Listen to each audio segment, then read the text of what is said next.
नमस्कार मंडळी, या तुरीच्या शेंगा खायला. पुन्हा कुणाला आवडत या तुरीच्या शेंगा? शेंगाचा सीझन चालू झाला बघा आता. गच भरलंय नुसतं शेंगाने.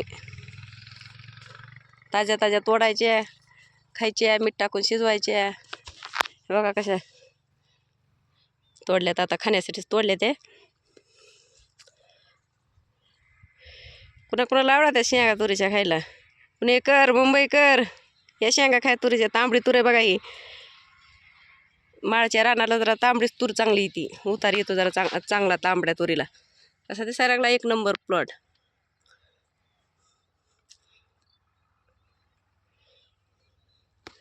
जेवढी चांगली तूर आली ही तांबडी तूर आहे. माळावर तांबडीच तूर पेरायची, उतार येतोय चांगला. हे बघा खाली बी कसं दाट दडप, व सावली हटतच नाही. येळ आणि येळ दाट तूर असल्यामुळं अशी डुकरं पसरात्यात खाली. एकटीला तुरीत शिरायचं भेव वाटते. एखादं डुकर आलं आणि धडकलं तर व्हायची फजिती.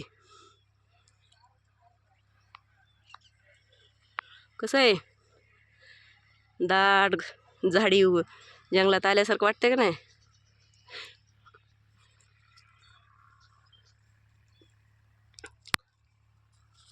चला मंडळी, आता थोड्या तुरीच्या शेंगा तोडीते, शिजवायला ह्याच्यात. आता संध्याकाळी एखादा शिजवून मीठ टाकून शिजवायच्या, मस्त लागतात उगं एक नंबर.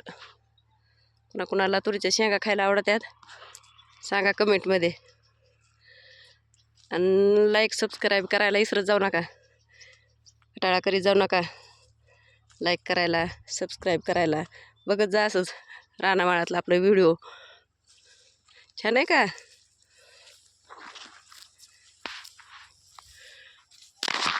माळाचं रान आहे जरा. माळाचं म्हणजे चांगलंच माळाचं आहे. पाणी नाही काय नाही. पाणी एक दोन पाणी दिल्यावर ते एक नंबर तुरी येते, उतार चांगला येतोय. हिर नाही वर नाही किंवा रानात आम्हाला इकडं जसली येईन तसली येईन. आपलं पावसावरच काय 4-2 क्विंटल होईन ते होईन आपलं.